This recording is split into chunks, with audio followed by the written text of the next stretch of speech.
आज मैं आपको ये क्वेश्चन 3 जो है ये सॉल्व करके बताऊंगी। और ये जो क्वेश्चन 3 है ये मैंने क्लास 9 की मैथमेटिक्स की सीबीएसई की ओसवा सैम्पल पेपर की बुक से लिया है।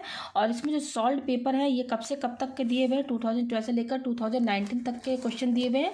और चैप्टर का नाम है सर्कल्स, ठीक है। और ये क्वेश्चन बोर्ड एग्जाम में आया हुआ है, ठीक है। सैम्पल पेपर से ही लिया गया है। ये क्वेश्चन जो है बहुत इंपॉर्टेंट भी है और बहुत ईजी वे में भी सॉल्व हो जाएगा, लेकिन बहुत कन्फ्यूजिंग है। लेकिन अगर इसको हम सम कॉन्सेप्ट के साथ अगर करेंगे, थोड़ा सा इस पर फोकस डालेंगे, तो ये वाला क्वेश्चन जो है इजी वे में बिल्कुल सॉल्व हो जाएगा, ठीक है। तो देखिए क्वेश्चन क्या बोल रहा है, in the given figure P Q equal to Q R equal to R S. देखिए ये पी क्यू है, ये क्यू आर है और ये आर एस है, ठीक है ना। तो ये तीनों साइड बराबर है, इसमें क्वेश्चन में ही गिवन कह दिया है। And P Q R equal to 128। और ये जो पी क्यू आर है, केवल ये वाला जो एंगल है ये पूरा 128 दिया है। हमें यहाँ पर find P T Q, P T Q ये फाइंड करना है। फिर क्या एंगल पी टी एस ये एंगल फाइंड करना है। और एंगल आर ओ एस ये तीन एंगल हमें यहाँ पर फाइंड करना है, ठीक है। तो सबसे पहले जो है हम यहाँ पर डायग्राम बना लेते हैं, ठीक है। यहाँ पे देखिए ये डायग्राम जैसे बना हुआ है वैसे ही हम बना लेते हैं। यहाँ पर ये रहा इस तरीके से हमारा सर्कल। और यहाँ पर ये दिया हुआ है पी क्यू, ये पी है और ये क्यू है। यहाँ पर दिया हुआ है टी, ये दिया हुआ है। और क्या दिया हुआ है, यहाँ पर 2 पॉइंट और लगा दें। यहाँ पर ये आर है और ये एस है, तो इसको ज्वाइन करते हैं। ये हो गया और ये हो गया और इसको ज्वाइन करना है, ये हो गया, ठीक है। इस तरीके से है। नाम क्या है, यहाँ पे आर है, ये एस है और ये टी है। और ये बीच में सेंटर दिया हुआ है सर्कल का, ठीक है। ये रहा सेंटर। तो ये इस तरीके से ज्वाइन करना है। ये हो गया, ये हो गया। और ये जो पूरा एंगल दिया हुआ है ये 128 डिग्री यहाँ पर दिया हुआ है, ठीक है। तो ये सेंटर वो है। हमें क्या क्या फाइंड करना है, एंगल देखिए पी टी क्यू, ये पी टी क्यू। दूसरा क्या है पी टी एस। तीसरा क्या है आर ओ एस। ये हमें तीनों एंगल की वैल्यू यहाँ पर फाइंड करनी है, ठीक है। तो चलिए क्वेश्चन को अब सॉल्व करते हैं। तो देखिए ये जो क्वेश्चन सॉल्व होगा इसमें ये 4 थ्योरम यूज़ होंगे। इन चारों थ्योरम की हेल्प से ये क्वेश्चन जो है इजी वे में सॉल्व हो जाएगा। तो देखिए पहला थ्योरम क्या है, angle opposite to equal side of an isosceles triangle are equal, ठीक है ना। ये थ्योरम यूज़ होगा। ये थ्योरम बहुत इंपॉर्टेंट है। इसका यूज़ जो है 10th 11th 12th में यूज़ होता रहता है, इसका बहुत यूज़ होता रहता है। देखिए तो ये थ्योरम क्या कहता है, पहली बात तो आइसोसेलेस ट्रायंगल कहते किसे हैं, आइसोसेलेस ट्रायंगल किसे कहते हैं, जिसके 2 साइड इक्वल हो। कोई भी 2 साइड, ये ट्रायंगल है, अगर कोई भी 2 साइड इक्वल होता है तो ये आइसोसेलेस ट्रायंगल होगा। तो अगर कहीं पर भी आप आइसोसेलेस ट्रायंगल भी बोल सकते हैं या सिंपल ट्रायंगल भी बोल सकते हैं, ऐसे भी हो सकता है angle opposite to equal side of a triangle are equal. Isosceles अगर नहीं भी लिखा है, केवल ये लिखा है angle opposite to equal side of a triangle are equal, तो इसका ये मतलब है कि कोई भी अगर ट्रायंगल है और उसका 2 साइड इक्वल है, 2 साइड अगर इक्वल, मान लीजिए ए है, बी है और सी है, तो 2 साइड इक्वल है तो इस साइड के अपोजिट ये एंगल और ये इस साइड के ये जो इक्वल ए सी है इसके अपोजिट ये एंगल। अगर ए भी कंडीशन ये होनी चाहिए कि ये 2 साइड इक्वल होना चाहिए। कोई भी 2 साइड ले लीजिए, आप ऐसे भी ले सकते हैं 2 साइड, ये 2 साइड भी ले सकते हैं, ए बी और सी। ज़रूर नहीं कि बिल्कुल यही 2 साइड इक्वल हो, ये भी 2 साइड इक्वल हो सकता है। देखिए हमें मैंने बार लगा दिया है कि ये 2 साइड इक्वल है। तो ये 2 साइड अगर इक्वल है तो देखिए ये ए बी साइड के अपोजिट ये एंगल होगा और बी सी, ये बी सी साइड के अपोजिट ये एंगल होगा। तो देखिए कहीं पर भी 2 साइड इक्वल होता है तो यहाँ पर इस ट्रायंगल में ये साइड और ये side A B equal to A C equal है, तो थ्योरम की हेल्प से एंगल बी जो है एंगल सी के बराबर हो जाएगा। बस इतना कर देना है आपको। जहाँ 2 साइड इक्वल मिले उन दोनों साइड के अपोजिट एंगल आपस में इक्वल। यहाँ पर क्या था, ये 2 साइड इक्वल है, इन 2 साइड का नाम दीजिए क्या है, ए बी और ये बी सी है। तो ये 2 साइड इक्वल है तो इसके अपोजिट ये एंगल है तो एंगल सी, और इसके इस साइड के अपोजिट ये एंगल है तो एंगल ए, ये आपस में इक्वल हो जाएंगे। तो ये थ्योरम यहाँ पर यूज़ हुआ है। जहाँ 2 साइड इक्वल हो वहाँ पर आपको दोनों साइड के अपोजिट एंगल आपस में बराबर कर दीजिए। सिंपल, कुछ नहीं सोचना है, थ्योरम ये लिख देना है। दूसरा क्या है, angles in the same segment of a circle are equal. ये थ्योरम तो आपने इसी चैप्टर में पढ़ा है। अब इसमें ये बोल रहा है कि अगर कोई सेम सेगमेंट है और उस सेम ही सेगमेंट पर एंगल्स बनने हैं तो वो दोनों एंगल्स जो हैं, 2 एंगल बनने हैं तो वो इक्वल हो जाएंगे। जैसे इसका डायग्राम से कैसे समझेंगे, मान लीजिए सर्कल है, सेगमेंट ले लीजिए, कोई कॉर्ड ले लीजिए, ठीक है ना। मान लीजिए ये ए है और ये बी है। अब इसी ये सिगमेंट का मतलब क्या, लाइन, ये सिगमेंट का मतलब ये है। तो ये मान लीजिए ये भी कोई लाइन सेगमेंट है, लाइन है। अब इसी लाइन को ले करके दो एंगल बनना है। ये देखिए एक एंगल ये बनना है, इसका नाम दे दीजिए एक्स। फिर इसी सेम सेगमेंट को यूज़ करके एक और एंगल बनना है, इसका नाम दे दीजिए वाई। मतलब कि ये ए भी कॉमन है दोनों एंगल के लिए, ये दोनों एंगल जो है ए बी पर ही बनना है। देखिए ए एक्स बी, देखिए ये लाइन आ रही है ए बी ना, उसी तरह से ए वाई बी, तो ये लाइन ए बी आ रहा है ना। तो सेम सेगमेंट पर दो एंगल बन रहे हैं ना, तो इस केस में एंगल एक्स जो है एंगल वाई के बराबर हो जाएगा। अगर कहीं पर भी आपको इस तरीके से डायग्राम दे, देखिए ये वाला बहुत यूज़ हुआ है इस वाले क्वेश्चन में, इस वाले क्वेश्चन में, इस वाले क्वेश्चन में ये वाला थ्योरम यूज़ हुआ है। आपको इस वाले क्वेश्चन में, इस डायग्राम में आपको ढूंढना पड़ेगा सेगमेंट, आपको वो लाइन कॉमन ढूंढनी है, आसानी से नहीं मिलेगा, आपको देखना पड़ेगा ध्यान से। यहाँ पर तो इजी समझ में आ जा रहा है कि ए बी लाइन कॉमन है और ए बी पर आपको एक ये एंगल मिल रहा है, दूसरा ये मिला, तो सिंपल दिख रहा है, तो आपने इक्वल कर दिया। इसमें लेकिन आपको ढूंढना पड़ेगा, ठीक है ना। तो ये एंगल एक्स जो है एंगल वाई के बराबर हो जाएगा। मान लीजिएगा अगर ये 40 दिया हुआ है, अब क्वेश्चन पूछे कि भाई ये एंगल कितना होगा, तो सिंपल है, एंगल एक्स जो है 40 है, तो एंगल एक्स जो है एंगल वाई के बराबर हो जाएगा, तो एंगल वाई भी 40 हो जाएगा। कौन सा थ्योरम लिखना पड़ेगा, angle in the same segment of a circle are equal. तो देखिए आपको सीधा सीधा ऐसे ही डायग्राम नहीं मिलेगा, इस डायग्राम को और टेढ़ा भी करके दे सकता है। देखिए कैसे, मान लीजिए कि ये लाइन दिया हुआ सेगमेंट ए और बी।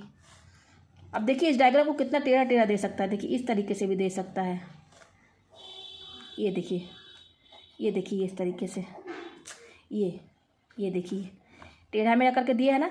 तो अब देखिए आप यहाँ देखिए ये ए बी लाइन है और ये इसको नाम दे दीजिए एक्स, इसका नाम दे दीजिए वाई। यहाँ तो बिल्कुल सिंपल बना दिया, समझ में आ गया।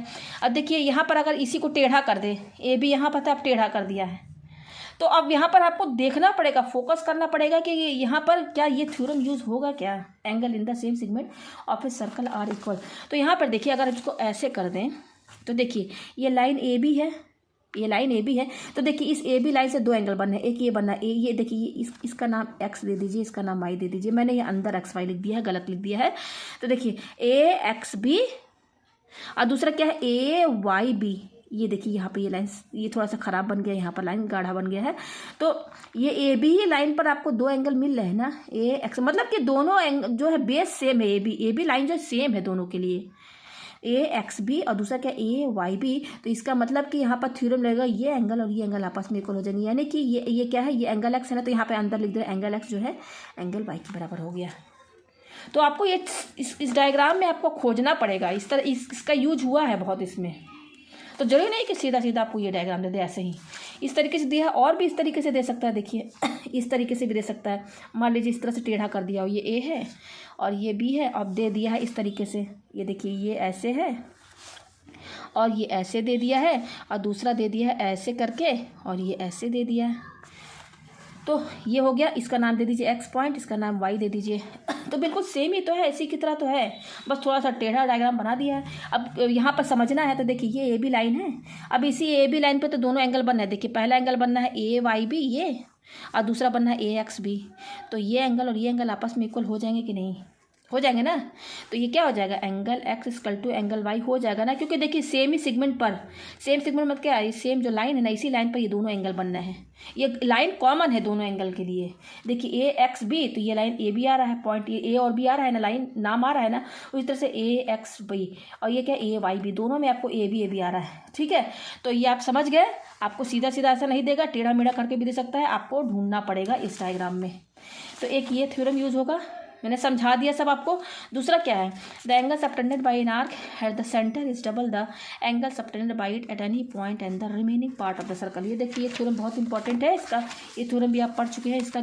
इसका क्या मतलब है कि मान लीजिए अगर कोई सर्कल है और ये सेंटर ओ है, अब इस सेंटर ओ है, यहाँ पर मान लीजिए कि ये कॉर्ड है ए और बी, ठीक है, और यहाँ ये कॉर्ड है ए बी, ठीक है। तो इस कॉर्ड को लेकर के यहाँ पर सेंटर पर एंगल बनना है ए ओ बी ए, ठीक है, और उसी तरीके से ये इसी को लेकर के एक और एंगल यहाँ बनना है, इसका नाम है ए वाई बी।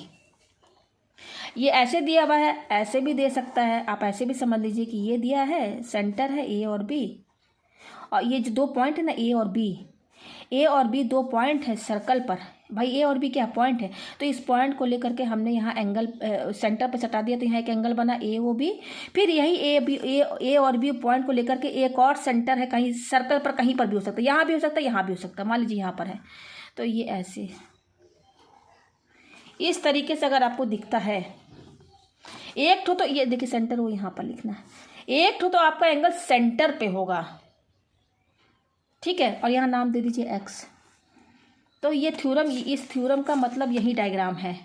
तो इस थ्योरम की हेल्प से देखिए ये ऐसे भी हो सकता है डायग्राम, ऐसे भी हो सकता है। तो यहाँ थ्योरम की हेल्प से जो ये जो सेंटर पे जो एंगल बन रहा है ना, ये क्या होगा, जो यहाँ पर है एंगल ये इसका ट्वाइस होगा, यानी कि twice of angle A Y B, ये ऐसे, यही इसका मतलब है। The angle subtended by an arc at the centre is double the angle subtended by an arc. Arc का मतलब क्या है, आर्क का मतलब क्या है, मान लीजिए ये इतना पोर्शन कोई आर्क ले लीजिए आप, भाई आर्क का मतलब क्या, यही ना, अब इस सर्कल का कोई भी दो पॉइंट ले लीजिए, तो ये ए है और ये बी है, तो ये आर्क ही तो हुआ। इसको ये ए से लेकर बी तक अगर आप देखेंगे तो क्या है, आर्क हुआ।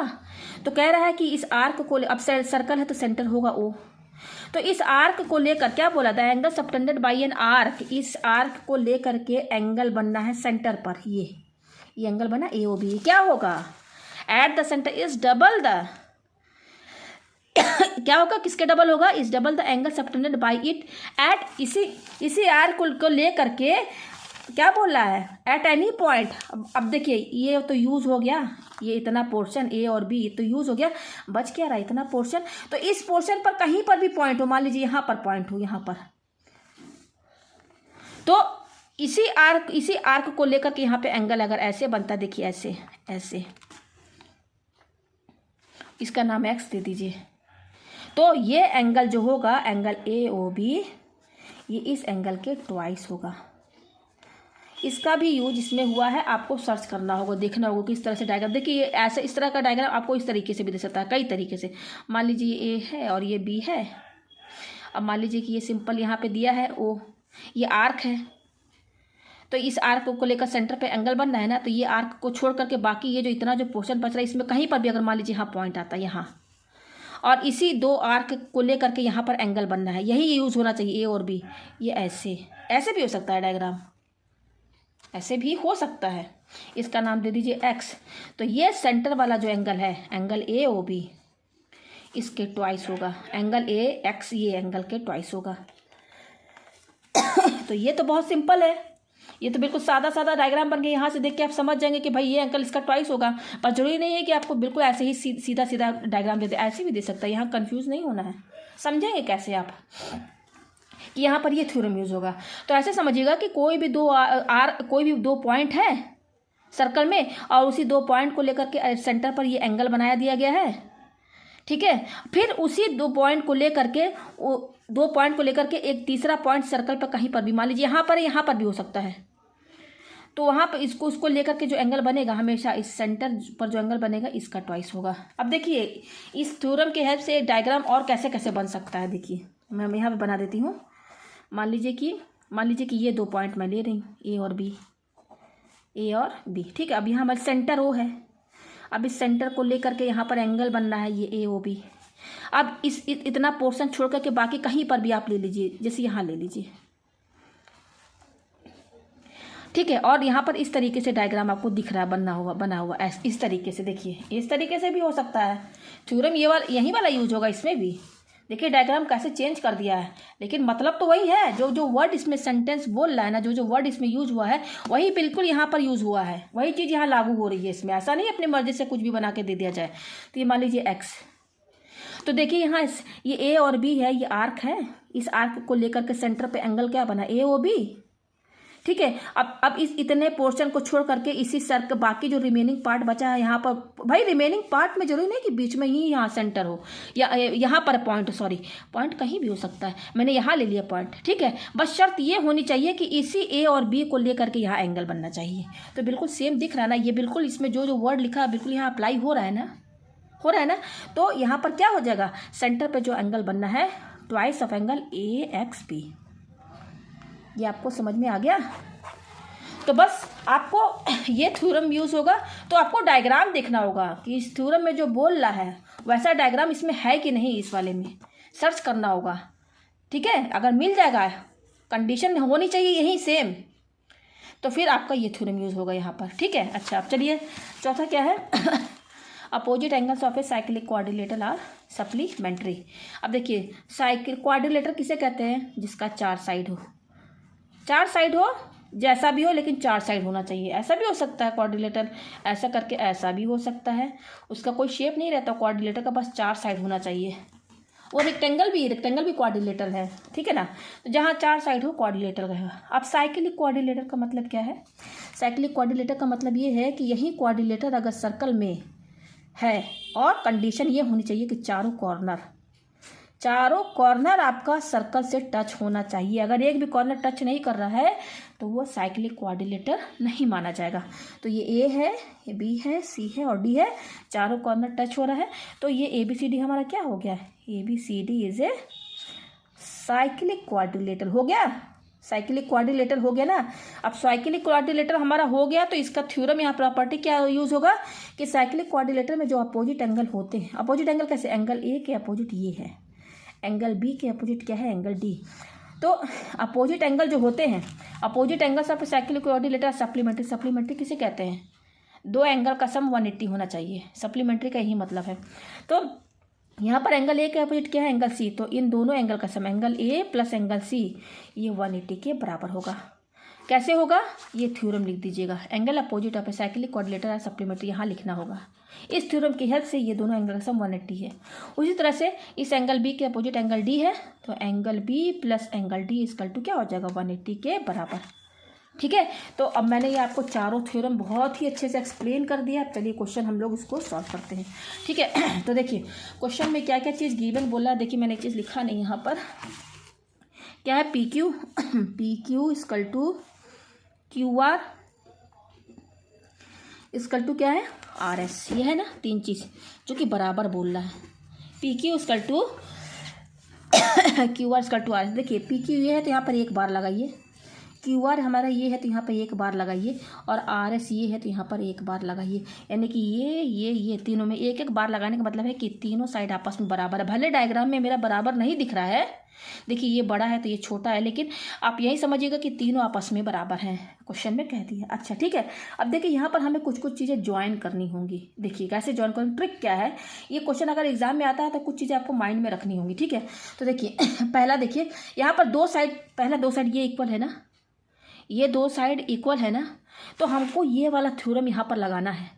तो इसके लिए हमें ट्रायंगल बनाना होगा ना, तभी तो, क्योंकि यहाँ पर ट्रायंगल का यूज़ हो रहा है ना। तो देखिए ये 2 साइड इक्वल है ना, तो देखिए आप ये पी और आर ज्वाइन कीजिए। देखिए तो यहाँ पे लिखिए ज्वाइन पी आर। तो देखिए आपको पी क्यू आर, देखिए सीधा नहीं है, सीधा होता तो बड़ा अच्छा लगता देखने में। ये पी आर, ये देखिए ये देखिए पी आर ज्वाइन किया, तो अब देखिए ये एक ट्रायंगल बना पी क्यू आर, और ये एक ट्रायंगल बना। ध्यान दीजिएगा केवल ट्रायंगल पर जिसका 2 साइड इक्वल है। अब 2 साइड इक्वल है तो ये थ्योरम यूज हो जाएगा ना। तो जिसका 2 साइड इक्वल है तो उसका 2 अपोजिट एंगल आपस में इक्वल हो जाएगा, यानी कि ये एंगल और ये एंगल आपस में इक्वल हो जाएंगे ना। ठीक है, तो यहाँ पर देखिए अभी फिलहाल इतना ही रहने, ज्वाइंट पी आर कर दिया मैंने, कर दिया। अब देखिए यहाँ पर ज्वाइंट पी आर हो गया, तो चलिए लिख लेते हैं joint P R in triangle P Q R, ये लिख दिया हम। केवल पी क्यू आर पर आप ध्यान दीजिएगा, ठीक है ना। तो देखिए पी क्यू आर आपका कैसे बना है, ये देखिए इस तरीके से बना है ना। ये पी है और ये क्यू है और ये आर है। केवल मैंने पी क्यू आर ही ले, जिसमें ये एंगल 128 है और ये 2 साइड इक्वल है। ठीक है, तो 2 साइड इक्वल है तो ये एंगल आपस में इक्वल हो गया ना इक्वल। कैसे इक्वल हो गया, यहाँ पे लिख दीजिए एंगल क्यू, इसका नाम, इस एंगल का नाम दीजिए Q P are, angle Q P are नाम दीजिए क्यू पी आर। इसका केवल पी मत लिखिएगा, क्योंकि देखिए पी में तो ये पूरा एंगल आ जाएगा ना, तो गलत हो जाएगा। ठीक है ना, ये गलत हो जाएगा। तो यहाँ पी इतना आ रहा है केवल, Q P R equal to angle Q R P. ये इक्वल हो गया। क्यों इक्वल हो गया, थ्योरम लिखिए एंगल, ये वाला थ्योरम पूरा यहाँ लिख दीजिए, इक्वल हो गया। तो ये दोनों आपस में इक्वल हो गए। तो मान लीजिए इसको मैं एक्स एक्स मान लेती हूँ, लेट मान लीजिए। तो अब ये एक्स एक्स मान लिया। अब हम जानते हैं कि तीनों एंगल का सम क्या होता है, 180 होता है ना। ये ट्रायंगल है तो सम ट्रायंगल का प्रॉपर्टी क्या है, तीनों एंगल का सम 180 होता है। तो देखिए तीनों एंगल जोड़िए, एक्स एक्स प्लस ये एंगल क्या है एक्स, देखिए डिग्री डिग्री लिखिए, एंगल है ना तो डिग्री लिखेंगे, प्लस ये क्या है 128 डिग्री इक्वल टू 180 हुआ। अब देखिए ये क्या हो जाएगा 2x हो जाएगा, 2 बार x है तो 2x plus 128 degree equal to 180 degree. तो 2x कितना हो जाएगा भाई, ये 128 कहाँ चला जाएगा, इसके माइनस में चला जाएगा। तो 180 में से आप 128 माइनस कर दीजिए, 10 में से 8 गया 2, 7 में से 2 गया 5 बचा, 52 आया। कितना आया 52, 2x कितना आया 52 डिग्री। हमें केवल x की वैल्यू चाहिए और 2 इंटू में है, इसके 2 क्या है इंटू में है, तो ये 2 इधर चला जाएगा 52 के डिवाइड में, तो काट दीजिए, 2 2 जा 4, 2 6 जा 12, तो x कितना आया 26 आया। तो अगर ये 26 है तो ये भी तो 26 हुआ भाई, दोनों एक्स एक्स बराबर है, तो ये 26 तो ये भी 26। तो देखिए हमें ये एंगल पता चल गया ना, ये कितना हुआ 26 और ये भी 26 पता चल गया ना, ये दो एंगल हो गया। इस थ्योरम के हेल्प से हमें ये एंगल दो पता चल गए। अब देखिए यहाँ पर मैंने ये ट्रायंगल क्यों लिया था, यही ट्रायंगल क्यों लिया, क्योंकि इसका दो साइड इसमें इक्वल आ रहा था। अब उसी तरह से एक और ऐसा ट्रायंगल लीजिए जिसमें दो साइड इक्वल हो। तो देखिए ये देखिए ये एक साइड है और ये एक साइड है, ये और ये देखिए ये साइड इक्वल है ना, तो इसको लेकर के ट्रायंगल कैसे बनाएंगे, ये क्यू और एस ज्वाइन करेंगे ना, देखिए ऐसे ज्वाइन कीजिए, क्यू एस हमने ज्वाइन किया, तो हम यहाँ पे क्या लिखेंगे ज्वाइन क्यू एस कर दिया। तो क्यों हमने क्यू एस वाला ही लाइन ज्वाइन किया, क्योंकि इस अगर ज्वाइन करेंगे तो इस ट्रायंगल में हमको ना ये देखिए in triangle Q P S, देखिए मैं यहाँ पर इसको बना दूँ इन ट्रायंगल क्यू, देखिए ये ज्वाइन किया है ना क्यू आर एस ये ले लिया मैंने दो ट्रायंगल, ये वाला ट्रायंगल क्यू आर एस क्यों लिया, ये ट्रायंगल इसमें ये दो साइड इक्वल आ रहा है इसलिए मैंने लिया है, ठीक है ना। तो क्यू आर एस ले लिया, तो इसका मतलब ये दो साइड इक्वल है, कौन सा दो साइड, ये क्यू आर और आर एस इक्वल। देखिए मैं यहाँ बना दूँ इसी तरीके से मैं यहाँ डायग्राम बना रही हूँ, ये है ना ये क्यू है, ये आर है, ये एस है और ये आर है, और ये दो साइड क्यू आर, ये साइड और ये साइड इक्वल है आपस में। तो किसी भी दो ट्रायंगल में दो साइड इक्वल होता है तो उसके अपोजिट एंगल आपस में इक्वल हो जाते हैं ना।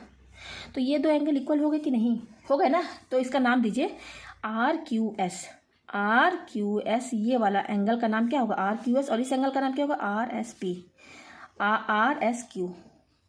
ये इक्वल हो गए ना क्यू इक्वल हो गए, तो यहाँ पे लिखिए एंगल प्रॉपर्टी थ्योरम, ये वाला हो गया। तो देखिए यहाँ पर ये एंगल, यहाँ पर ये वाला एंगल और ये एंगल आपस में इक्वल हो गया। अब देखिए अभी एंगल यहाँ पर कुछ दिया है नहीं, देखिए ये एंगल आपस में इक्वल हो गए, बस लिख के रख लीजिए अभी, ठीक है। अब देखिए यहाँ पर हम क्या क्या करेंगे, अब हमें क्या फाइंड करना है एंगल पी टी क्यू, क्या फाइंड करना है पी टी क्यू। तो ये पी है, टी है और ये क्यू है, तो भाई हमें एंगल पी टी क्यू चाहिए, तो हमको तो ये ज्वाइन करना पड़ेगा ना, तभी तो पी टी क्यू निकलेगा। तो पी टी क्यू, तो ये ज्वाइन कीजिए तभी तो निकलेगा, ये देखिए ऐसे, तभी तो पी टी क्यू निकलेगा, ये एंगल चाहिए ना, तो ये ज्वाइन करना पड़ेगा। तो यहाँ पे नेक्स्ट क्या लिखेंगे ज्वाइन क्यू टी, तभी तो निकलेगा पी टी क्यू। ये हो गया, अब ये हमारा हो गया। अब देखिए यहाँ पर इतना करने के बाद पहला क्या स्टेप था कि आपको दो साइड ले करके एक ट्रायंगल बनाना है, मैंने ये बना दिया। फिर यहाँ से ये एंगल आपस में इक्वल हो गया, फिर उसी तरह से दो ट्रायंगल और दो साइड और इक्वल कीजिए, उसको लेकर के ट्रायंगल बनाइए। तो ये दूसरा ट्रायंगल लिया, यहाँ से मैंने ये एंगल इक्वल कर दिया, तो वो केवल मैंने यहाँ लिखा है। फिर उसके बाद मैंने क्या किया angle P T Q find करना, तो भाई हमें ये लाइन तो ज्वाइन यहाँ पे क्या क्या लाइन ज्वाइन करना मैं वो चीज़ बता रही हूँ। पहला लाइन क्यों ज्वाइन किया, क्योंकि हमको यहाँ पे दो साइड इक्वल हमको मिल रहा था, तो मैंने ज्वाइन करके एक ट्रायंगल बना लिया। फिर मैंने दो साइड इक्वल था तो मैंने ज्वाइन कर दिया, तो एक ट्रायंगल बन गया यहाँ। तो ये तो ईजी है, ट्रिक है, समझ में आ गया। उसके बाद पी टी क्यू एंगल हमें चाहिए, तो हमें तो ये ज्वाइन करना पड़ेगा ना क्यू टी, तभी तो मिलेगा ना। तो क्या क्या लाइन ज्वाइन करना है, कैसे करना, मैंने सब ट्रिक बता दिया। अब देखिए यहाँ पे क्या करना, अब ये थ्योरम यूज होगा, angle in the same segment of a circle are equal. तो अब यहाँ पर आपको ऐसा लाइन देखना है, जैसे मैंने यहाँ पर आपको सब डायग्राम एक्सप्लेन करके बताया था ना, ये देखिए ये वाला, ऐसा आपको कोई लाइन सेगमेंट देखना है जिसके ऊपर आपको दो एंगल मिल रहे होंगे। तो यहाँ सर्च कीजिए, तो आपको सर्च नहीं करना है, ट्रिक क्या है, पहला वाला ये वाला हो गया, दूसरा देखिए ये वाला लाइन पी क्यू और दूसरा होगा क्यू आर, यही दो ऐसे लाइन है, देखिए पी क्यू,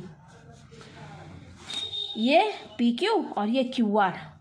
कुछ भी टेंशन नहीं लेना है, अगर जो क्वेश्चन में जो इक्वल बोल रहा है ना, इक्वल में शुरू में जो दो वर्ड है ना पी क्यू और क्यू आर, बस उस पर ध्यान दीजिएगा, या तो फिर आप सर्च ही कर लीजिएगा। तो देखिए यहाँ पर हमको ये पी क्यू लाइन ऐसा मिल रहा है जिसको लेकर के दो एंगल संबंध, दो एंगल जो इक्वल हो रहे हैं। देखिए कैसे मैं ऐसे कर दूँ, ये पी क्यू है ना, देखिए पी क्यू, ये पी और क्यू है ना, देखिए पहला एंगल क्या बनना है, पी आर क्यू, ये बनना है, ये बनना है पी आर क्यू, और दूसरा क्या बनना है, पी टी क्यू।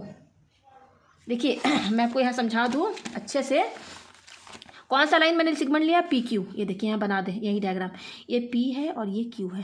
पहला क्या बनना है, पी आर क्यू, तो पी आर क्यू देखिए यहाँ पे बनना है, ये देखिए ऐसे पी आर क्यू ऐसे ये, और ये ऑलरेडी 26 दिया हुआ है, पी आर क्यू कितना दिया हुआ है, 26। अच्छा और क्या बनना है, इस पी क्यू को लेकर P T Q, P T Q देखिए यहाँ पे बनना है ये पी टी क्यू, ये एंगल। तो देखिए इस पी क्यू लाइन को लेकर के दो एंगल बने हैं ना, पी टी क्यू और पी आर क्यू। तो इस थ्योरम की हेल्प से angle in the same segment of a circle are equal, इस थ्योरम की हेल्प से, जैसे यहाँ मैंने सर्कल नहीं बनाया है, सर्कल मैं नहीं बना पा रही हूँ इसलिए केवल समझा रही हूँ, तो यहाँ पर एज्यूम कीजिएगा कि सर्कल, भाई सर्कल के अंदर ही तो है, तो थ्योरम की हेल्प से अगर ये एंगल 26 है तो ये भी 26 हुआ कि नहीं, हो गया ना 26, भाई ये ऑलरेडी 26 यहाँ दिया हुआ है। तो ये सेम सेगमेंट है, एंगल इन द, ये सेम लाइन है पी क्यू, इसी लाइन पर ये दो एंगल बनने हैं पी आर क्यू और पी टी क्यू, तो ये एंगल 26 है तो ये भी 26 हुआ, तो लिख दीजिए ये हो गया। तो ये कितना आसानी से हमें एंगल मिलता चला जा रहा है, ठीक है, ये हो गया। अब देखिए इसका यूज़ हो गया पी क्यू का, इस पर हमें ये दो एंगल इक्वल मिल गए, ये तो था दिया हुआ, तो इसकी हेल्प से ये इक्वल हो गया थ्योरम लगाने के बाद, थ्योरम की हेल्प से, ठीक है। अब देखिए दूसरा हम क्या लेते हैं, क्यू आर। देखिए क्यू आर में भी आपको मिलेगा, देखिए ऐसे क्यू आर में कैसे मिलेगा, देखिए ये क्यू आर है तो देखिए क्यू एस आर, ये देखिए क्यू एस आर ये, और दूसरा क्या है क्यू पी आर। इस लाइन क्यू आर को लेकर के दो एंगल बनने हैं, क्यू एस आर ये, और दूसरा बनना है क्यू पी आर। देखिए अगर समझना हो तो मैं यहाँ डायग्राम बना दूँ सेम सेम, ये देखिए थोड़ा तिरछा बनाया ना, ये देखिए ऐसे, ये क्यू है ये आर है, तो देखिए एक एंगल बनना है Q S R, Q S R, देखिए Q S R, Q S R, और दूसरा क्या बनना है Q P R, Q P, दोनों में क्यू आर कॉमन होना चाहिए, क्यू पी आर, तो क्यू पी आर देखिए ऐसे बनना है, ये देखिए ऐसे करके ऐसे बनना है, सर्कल के अंदर समझिएगा, ठीक है, ठीक है। तो देखिए क्यू पी आर, ये वाला क्यू पी आर, ये एंगल 26 ऑलरेडी दिया हुआ है, देखिए यहाँ पर ये 26 दिया हुआ है, तो ये सेम एंगल, तो थ्योरम लगेगा यहाँ पर, angle in the same segment से of a circle are equal, तो ये एंगल 26 तो ये भी 26 हुआ ना, ये एंगल 26 तो ये भी 26 हुआ ना, यानी कि ये 26 है तो एंगल क्यू, ये वाला एंगल देखिए कौन सा एंगल क्यू एस आर, ये भी ये तो दिया हुआ था, तो इस थ्योरम की हेल्प से ये भी इक्वल हो गए, तो क्यू एस आर ये भी 26 हुआ, तो देखिए क्यू एस आर ये एंगल 26 हुआ, ठीक है। अच्छा मैंने अभी आपको क्या बताया था यहाँ पर, और क्या हमारा यूज़ हुआ था, देखिए हाँ आइसो से कौन सा ट्रायंगल, हाँ ये वाला मैंने ये वाला ट्रायंगल लिया था ना, देखिए Q R S, in triangle Q R S, यहाँ पे देखिए मैंने लिया था क्यू आर एस, कहाँ गया, यस ये रहा, ये देखिए ये मैंने पहले क्या कौन सा ट्रायंगल लिया था, क्यू आर एस लिया था ना, जिसमें दो साइड इक्वल थे, ये देखिए in triangle Q R S, ये क्यू आर एस है जिसमें मैंने ये दो साइड इक्वल बताया था, तो दो साइड इक्वल होगा तो ये दो एंगल भी इक्वल हो जाएंगे, कौन सा एंगल, आर क्यू एस, ये एंगल और ये एंगल आपस में, क्योंकि ये दो साइड इक्वल है तो ये एंगल और ये एंगल आपस में इक्वल हो जाएगा, ये मैंने सब बताया था पहले, मैंने यहाँ लिख दिया था, लेकिन अब हमको ये एंगल मिल गया है, तो ये एंगल 26 तो ये भी 26 हुआ ना, ये भी हुआ ना 26, देखिए ये भी हुआ ना 26, भाई ये एंगल तो हमें अभी पता चला ना, और लेकिन इसके पहले ही हमने बता दिया था कि ये दो साइड इक्वल है तो ये दो एंगल भी आपस में इक्वल हो जाएंगे, तो ये एंगल अभी हमें मिला 26 तो ये भी 26 हुआ, ये देखिए लिख दे इतना एंगल, ये इस ट्रायंगल में ट्रायंगल क्यू एस आर, इस ट्रायंगल क्यू आर एस में, इस क्यू आर एस पे ध्यान दीजिए जिसमें दो साइड इक्वल है, तो ये एंगल और ये एंगल आपस में इक्वल हो गया, ये थ्योरम लगेगा। तो देखिए यहाँ पर कितने 26 आपको मिले हैं इक्वल, 1 2 3 4 5, इस क्वेश्चन में आपको 5 एंगल जो हैं जिनका वैल्यू 26 रहेगा, ये ध्यान रखिएगा आप, ये हो गया 26। अब देखिए यहाँ पर, अब यहाँ पर जो थ्योरम यूज़ होगा ना, अब ये वाला यूज़ होगा साइक्लिक कोऑर्डिनेटर, तो अब यहाँ पे आप साइक्लिक कोऑर्डिनेटर ढूंढिए, कौन सा साइक्लिक कोऑर्डिनेटर, देखिए ये वाला क्यू एस टी पी, तो देखिए पी टी क्यू, ये एंगल तो हमें मिल गया 26, यहाँ पे लिख दीजिए, ये तो हमें पता चल गया। अब हमें साइक्लिक कोऑर्डिनेटर सर्च करना है। तो साइक्लिक कोऑर्डिनेटर हमारा क्या है, पी टी एस क्यू। यहाँ मैं बना दूँ, ये साइक्लिक कोऑर्डिनेटर हमें मिला है। देखिए मैं अलग से बना के समझा दूँ, ये पी है, ये टी है, और क्या है, ये क्यू है, और ये क्या है, एस है, ये एस है। इस तरीके से है ना। ये देखिए क्वेश्चन, देखिए बहुत ही लेंदी मैं बना रही हूँ, लेकिन अदरवाइज़ अगर मैं इस क्वेश्चन को ना 3 मिनट में सॉल्व कर देती, लेकिन कोई स्टूडेंट ऐसा ना है जिसको बिल्कुल ना समझ में आता हो, तो इसीलिए मैं इतना डिटेल में मैंने इसको बनाया है। अदरवाइज़ 3 मिनट में मैं सॉल्व करके दिखा सकती हूँ। ठीक है, तो देखिए कौन सा साइक्लिक कोऑर्डिनेटर है, पी टी क्यू एस, तो मैंने ले लिया भाई यही पी टी क्यू एस। देखिए P T Q S cyclic coordinator है ना, चारों कॉर्नर पॉइंट पर टच कर रहे हैं ना टच। अब देखिए यहाँ पर साइक्लिक कोऑर्डिनेटर यहाँ पे लिखना होगा, P T Q S is a cyclic quadrilateral. Cyclic coordinator हुआ, मैंने बताया था साइक्लिक कोऑर्डिनेटर में थ्योरम किसकी, इसकी प्रॉपर्टी यूज हुई क्या, opposite angle of a cyclic coordinator are supplementary. तो देखिए हम कौन सा 2 अपोजिट एंगल लेके चलेंगे, किसकी हमें ज़रूरत है, हमें ये देखना है। तो अगर हम ये 2 एंगल लेंगे ना, यही 2 लेंगे, इसी की हमें ज़रूरत है। इसका हम यूज़ नहीं करेंगे क्योंकि इसका हमें यूज़ नहीं है, कोई ज़रूरत नहीं है इसकी। हमें जो एंगल फाइंड करना है ना, उसी हिसाब से हमको 2 अपोजिट एंगल सेलेक्ट करने हैं। तो मैंने ये एंगल और ये एंगल लिया है, तो यानी कि इस एंगल का और इस एंगल का सम 180 होगा ना इस थ्योरम की हेल्प से। तो देखिए यहाँ पर नाम क्या देंगे, एंगल पी क्यू एस क्या होगा, इस ये एंगल और ये एंगल दोनों का सम, तो इस एंगल का नाम क्या देंगे, पी क्यू एस। तो लिखिए पी क्यू एस प्लस इस एंगल का नाम क्या देंगे आप, एस टी पी। भाई इस एंगल का नाम क्या देंगे, या तो एस टी पी दीजिए या पी टी एस दीजिए। तो मैं पी टी एस लिख दे रही हूँ, क्या पी टी एस ये दे रही हूँ। इसका एंगल क्या होगा, सप्लीमेंट्री, यानी कि 180 हुआ।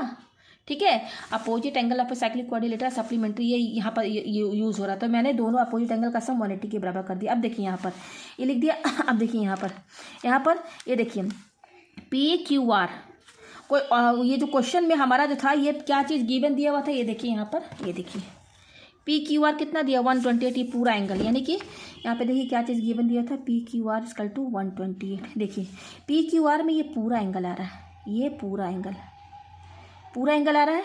भाई P Q are already given दिया हुआ था, जिसमें इतना एंगल 26 है, ये पूरा 128 है और इतना एंगल 26 है। तो इतना एंगल कितना होगा, इतना एंगल, क्योंकि हमको ये एंगल फाइंड करना है ना, यही एंगल निकाल रहे हैं।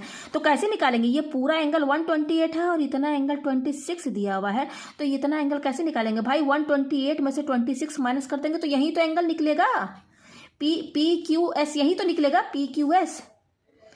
भाई हमें इस क्वाड्रिलेटर में ये एंगल चाहिए ना, तो यही एंगल निकालना है। तो कैसे निकालेंगे, पूरे एंगल 128 में से 26 माइनस करिए तो ये एंगल निकलेगा। तो देखिए मैं यहाँ पर कैसे निकाल रही हूँ, पी क्यू एस कैसे निकला है, angle P Q are minus angle, कौन सा एंगल, ये देखिए ये वाला एंगल 26 है ना, एस क्यू आर या हाँ यस एस क्यू आर लिखिए, एस क्यू आर। तो पी क्यू आर कितना है, ये तो ऑलरेडी हमारा दिया हुआ है क्वेश्चन में, 128 दिया हुआ है। देखिए क्वेश्चन में दिया पी क्यू आर, क्या माइनस कर रहे हैं, ये एंगल, इसका नाम क्या, एस क्यू आर, ये दिया 26। तो कितना हो जाएगा, 26 माइनस किए तो 102 इतना आएगा। तो देखिए पी क्यू एस आ गया हमारा 102। तो देखिए ये एंगल आ गया ना 102, हमारा आ गया 102।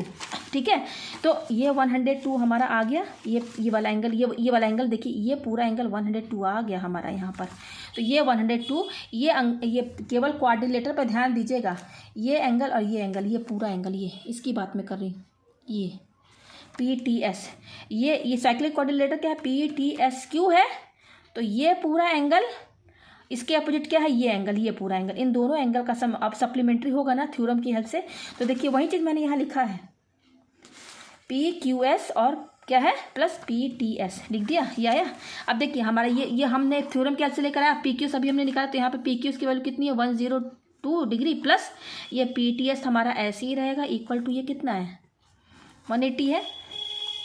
ठीक है, तो पी टी एस निकाल दीजिए, पी टी एस निकाल दीजिए यहाँ पर। तो 180 माइनस ये 102 इसके माइनस में चला जाएगा, तो 180 में से 102 माइनस की 10 में से 2 गया 8, यहाँ क्या आया 7 आया 78 डिग्री। तो PTS कितना आया 78। तो देखिए हमें PTS भी फाइंड करना था, आ गया ना 78, ये आ गया 78। तो मैंने यहाँ पे लिख दिया 78 आ गया। दूसरा भी एंगल आ गया हमारा, देख लीजिए अच्छे से, कुछ गलत तो नहीं हुआ है। 128 में से 26 माइनस करेंगे तो कितना आएगा, एक मिनट थोड़ा मैं चेक कर लूँ। 8 में से 0 2 1 02 आया। फिर 180 में से यस सही है 78 है, ठीक है ये आ गया। अब हमारा ये दोनों एंगल आ गया, एक 26 और एक 78। अब हम यहाँ पर क्या निकालेंगे, आपका ROS निकालेंगे। अब हम यहाँ पर क्या निकालें, हमको ये लास्ट वाला निकालना है ROS। तो ये वाला जो है ना, ये निकलेगा इस थ्योरम की हेल्प से। ये देखिए ये वाला थ्योरम अभी यूज़ नहीं हुआ है। The angle subtended bye N arc at the centre is double the angle subtended at any point on the remaining part of the circle. जो मैंने बहुत अच्छे से एक्सप्लेन किया था, ये वाला देखिए, ये जो मैंने बहुत अच्छे से एक्सप्लेन किया था। तो देखिए यहाँ पर ध्यान देना होगा आपको, इस तरह का डायग्राम, मैंने इस तरह का डायग्राम और भी कई तरीके से ये बनाया था, ये बनाया था, ये बनाया था, ये बनाया था। इस तरीके से सर्च करना होगा आपको इसमें। देखिए कैसे, ये देखिए मैंने क्या बताया था कि यहाँ पर ये हमको क्या निकालना, ROS निकालना है ना। तो देखिए ये R और S, ये R और S 2 पॉइंट है इस सर्कल पर, और इस R और S को लेकर के सेंटर पर ये एंगल बनना है ROS। और इसी R और S को लेकर के बाकी सर्कल क्या है, ये वाला, इसमें कौन सा पॉइंट है, ये इसी RS को लेकर के एक दूसरा अदर जो रिमेनिंग पार्ट है, वहाँ पर एक पॉइंट Q है सर्कल पर, ठीक है। तो इसी पॉइंट पर लेकर के, इसी 2 पॉइंट को लेकर के एंगल क्या बनना है, RQS। अगर नहीं समझ में आया तो ऐसे समझिए, देखिए मैं यहाँ पे, ये R है, ये S है, और ये यहाँ पर मान लीजिए सेंटर O है, यहाँ पे इस तरीके से है। हाँ यहाँ पे मैं Q ले लेती हूँ तो सही बनेगा। यस ये रहा। तो देखिए ये डायग्राम सही बना है। तो हमें ये वाला एंगल चाहिए ना ROS। तो देखिए ROS, ये RS है और ये सेंटर है। तो इस RS को ले करके ये सेंटर पे एंगल ये बनना है, ठीक है। और इसी R और S को ले करके देखिए RQS, एक ये एंगल बनना है। तो ये थ्योरम यूज़ होगा कि नहीं यहाँ पर। तो इस थ्योरम के हेल्प से ये जो सेंटर पे जो एंगल बनना है ROS है, ये ट्वाइस ऑफ एंगल RQS होगा कि नहीं, RQS के ट्वाइस होगा कि नहीं। और RQS ये ऑलरेडी 26 दिया हुआ है, ये देखिए RQS ऑलरेडी 26 दिया हुआ है, ये 26 दिया हुआ है, ठीक है। तो ROS हमारा निकल गया, ROS equal to twice of angle RQS या SQR बोलिए, जो भी बोलिए, RQS नाम दीजिए इस एंगल को, चाहे SQR दीजिए। तो कितना दिया 26, तो कितना हो गया 52 आ गया एंगल ROS। तो ये भी आ गया हमारा, देखिए ये हमें चाहिए था 52। तो देखिए तीनों एंगल की वैल्यू आ गई। तो उम्मीद है आपको ये क्वेश्चन समझ में आ गया होगा। कई स्टूडेंट जो है शायद मुझे कमेंट करें कि मैम आपने 5 मिनट का क्वेश्चन जो है 40 मिनट में सॉल्व किया है। तो मैंने देखिए यहाँ पर सारा थ्योरम जो है हर तरीके से मैंने इसको आपको एक्सप्लेन करके समझाया है, और बहुत ही डिटेल में समझाया है, ताकि कोई स्टूडेंट छूट ना जाए समझने में। बस मेरी यही कोशिश रहती है। और अगर फिर भी ना समझ में आए तो मुझे कमेंट करके ज़रूर बताएं।